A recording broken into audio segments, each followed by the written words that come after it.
You have a monster right under your bed. My big brother says that everybody has a monster under their bed. He says the monster waits till you're asleep. Then he crawls up next to you and he practices fitting your head in his mouth. I can prove it. Didn't you ever wake up with a drool spot on your pillow? I don't know, but my daddy says there's no such thing as monsters. Daddies have to say that. That's who go to sleep at night and not bother them. Why do you think mommies and daddies sleep in the same room anyway? It's so they can protect each other from the monster, or else their heads might get chewed up. What if the monster's under my bed right this very minute? And what if he's looking at my piggy toes and wants to eat them? Because piggy toes look just like little wiener sausages, I think.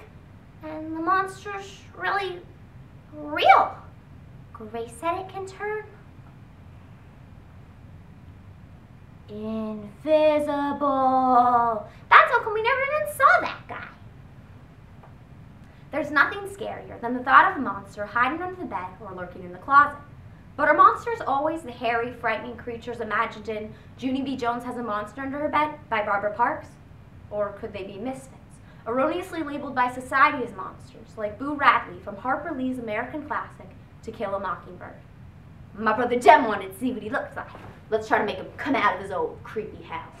But he'll kill us and gouge our eyes out.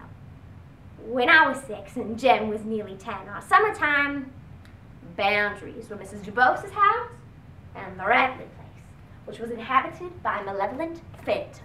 The gossip was he was 6 and half feet tall. His hands were blood-stained because he dined on raw squirrels and cats. Jem decided to put a note on the end of a fishing pole and stick it through the shutters of Boo's dark house. Boo didn't come out, but Jem kept trying.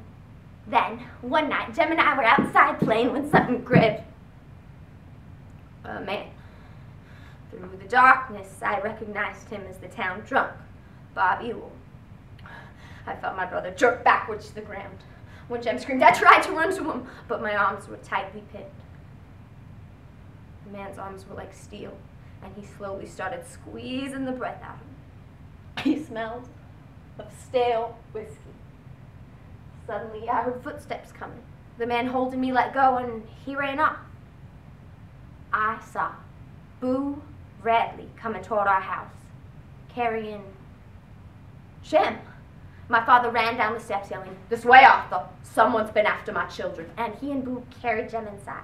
Arthur, you saved them. You saved my Jem.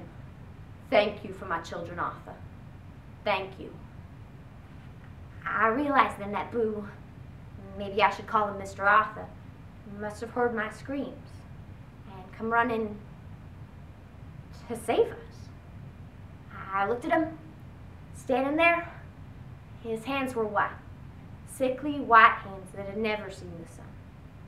His face was as white as his hands, his cheeks thin to hollowness. His gray eyes were so colorless. I thought he was blind. As I smiled up at him, the tension slowly drained from his face. His lips parted into a timid smile, and his image blurred with my sudden tears. I took his hand, and he gave no sign of letting me go. Sometimes it isn't the ignorance and cruelty of others that is monstrous, but rather our own guilt that holds us in its grasp. In Dear Zoe, by Philip Beard, a young girl can't let go of her guilt. She feels responsible for her little sister's death after being hit by a car on the same day as the September 11th attacks.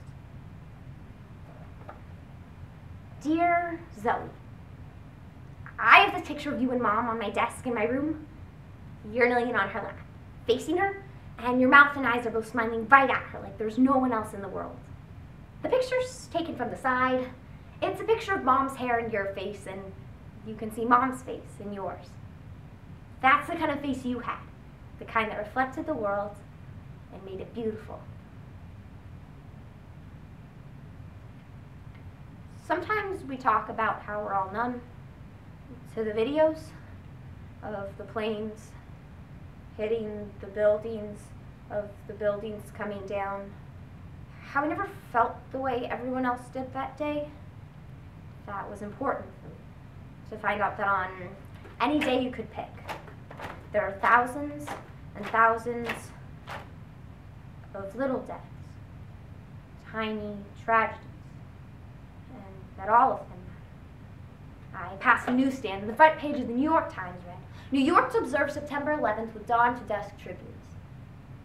I couldn't watch because the news wasn't about people like us.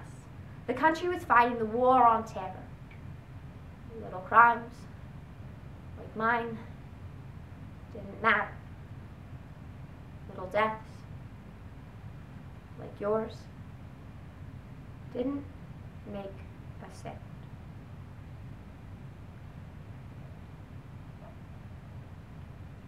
You died in this tiny,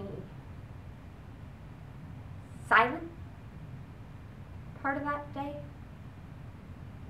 The hardest part's going to be the day itself, the anniversary. You won't be any part of what they're thinking about. You'll just be the silence itself. Now, every living person, even ones who lost no one, will be thinking of all those people who fell out of the sky. And no one except Mom and David and Em and me will be thinking of you. And I will have to feel all that guilt again. Not just the guilt that goes along with remembering that day and you, which is always there, but the guilt like a monster that tightens around my chest because I don't care about all those others. I even resent them for dying on the day that should have been yours alone. Now my brain is saying, you killed your sister. And I have no answer for that. I should have been outside with you the whole time. We will never, ever be the same without you. There's the childhood monsters of our imagination, the internal demons of our own creation, and in her poem, Moth in the Closet, California poet laureate Janice Miracatani describes the real-life monsters that prey on the innocent and vulnerable. In the folds of wool sweaters, a young girl hides, among the shoes in her mother's closet. He will find her, the large man who smells like mash and chicken feathers.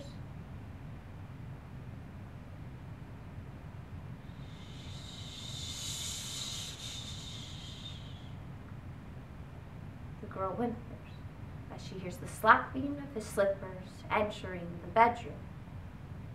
A larva, a worm offspring cradled in wood fiber, hears the weeping of the girl. She presses her face into the wall, hoping that the man will vanish into the grain of wood. Dresses, pants, shirts dance macabre movements on wire hangers as the man opens the closet door. Empty sleeves fling on the neck of a shirt, and button shirts jerk and twist, white skirt patterned with red roses rips from its pins. Trouser fly, unzips. A child, like crumpled cloth, lays on the floor of the closet, weeping among the wrinkled flowers. The worm spins a cocoon and feeds from silk roses that once bloomed on her mother's thighs. One day, with great dusty moth wings, we will fly from her closet of empty sleeves, unfastened blouses, and a wilted skirt of roses watered with tears. And every flame shall taste her wings.